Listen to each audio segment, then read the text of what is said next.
Hello, alcohol ink friends. Many of us love painting alcohol inks on tiles because they're very inexpensive and they take the ink really well. But your work area might look something like this because you've made a lot of tiles that you like, but there's no real easy way to mount them and put them on the wall. Yeah, you can buy these kind of expensive tile frames like this, but these are about $7 a piece and don't always come in the colors that you want. Well, today I'm going to show you a great way to mount your tiles onto a board, which you can then use to put on the wall of your house or anywhere else. Let's have a look. So here's what I scored at Michael's, and here's how we're going to mount these tiles. These are called artist cradle boards. They come in lots of different sizes and in packages that all cost $20 each. This is 12 by 12, 10 by 10, and 8 by 8. We can turn this over and see on the back. We've got a nice flat board mounted onto a square frame. Perfect for mounting tiles. Normally these are 20 bucks a piece, as I mentioned, but Michael's being Michael's, things are always on sale. I managed to score these for 50% off, $10 each per package, then another 20% off of that, so they ended up costing only 8 bucks a package. And for the smaller 8 by 8s, they come 5 per package. That only means they ended up being $1.60 per board, which is a pretty screaming deal. So after you paint these and mount your tile on it, it looks something like this. Yeah. How about that? Let's learn how to do it. So I painted the 3 boards with some primer, gave them a quick sanding with 150, and now I'm going to paint them black. So here's the results of my painting of the panels. It was a bit of an experiment. I primed 2 of the panels and left 2 unprimed, and I also used black acrylic paint on a couple and house paint from Home Depot on a couple. The 2 that did not turn out so well were the primed pieces with the acrylic paint. Notice the streaks in that? Those are both going to need a second coat. That panel had straight black acrylic paint on it, no primer. This had straight house paint on it, no primer. Big panel also, house paint, no primer. So I would say avoid using a white primer on these. If you are going to go production and use a primer, you can have it custom tinted dark at a paint store, and you probably would not need to do a second coat.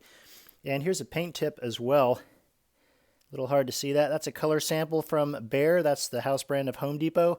That little bottle is enough to paint many, many panels, and that jar rather, that was $3.70 at Home Depot in the paint sample department. You can go get them and mix up a sample for you of any color you want. Great way to paint your house, and also a way to get small amounts of paint for art projects like this. So I'm going to repaint these 2 with the streaks on it and then get back to it. So now that we have our mounting board ready to go and painted, we need to attach it with some adhesives. There are many, many different kinds of glues you can use for this. I happen to choose this one, Dynagrip, based for a couple of reasons. One, it has a minimum of scary notices on the back about carcinogens and other nasty things, which is pretty much in all kinds of glue, but this one seems to have the least. It also smells very little. A lot of other adhesives have some off-gassing that really stink for a couple of days. And most conveniently, it's in this small size tube, which is resealable, and you can keep reusing it, unlike those larger caulking gun type tubes, which is after you cut the top off those, you pretty much have to use it all at one shot before it gets hard. So let's just take our glue, find about the middle of our mounting board, scooge out a big blob here. This is not a time to be shy with the glue. This stuff is pretty inexpensive, and you absolutely do not want this tile crashing off on it. Then we're going to roughly center our tile on the board, smoosh down carefully, wiggle it around a bit. Now the nice thing about this process is you can eyeball how centered the tile is in the board and wiggle and move things around until it looks good to you. And to me, that looks pretty centered and spot on. And we'll let that sit overnight and see what it looks like. Okay, now's the cooking show shot where we remove that one, and then 3 hours later something else cool comes out of the oven.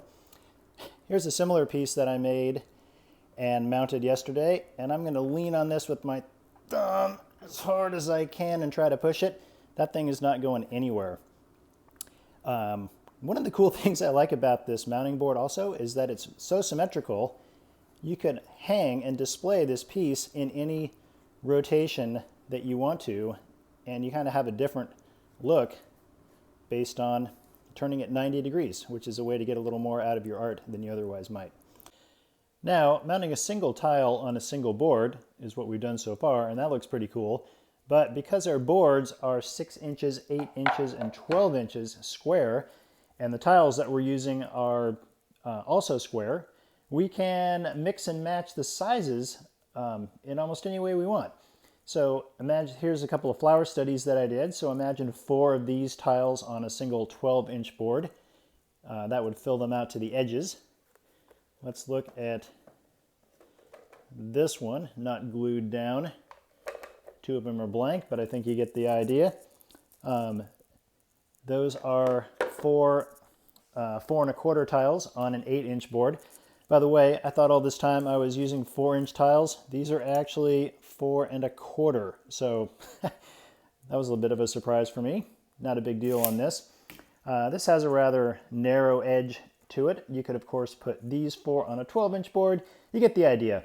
Squares and squares are symmetrical, and you can mix and match sizes and different board sizes until you get the look that you want, basically the width of the black underneath the tiles.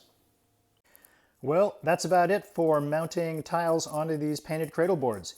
Again, keep an eye out for these at Michael's. Hope you get them on a screaming deal. If you find it, buy the entire stash that you can. Paint them black with either house paint or acrylic, probably no primer needed. And, let's zoom in because the colors on this are fun. Mount them up and they're ready to hang on your wall. All you need is a small finishing nail or a screw in the drywall and you're ready to hang your art. Thanks, take care, and let me know how this goes for you.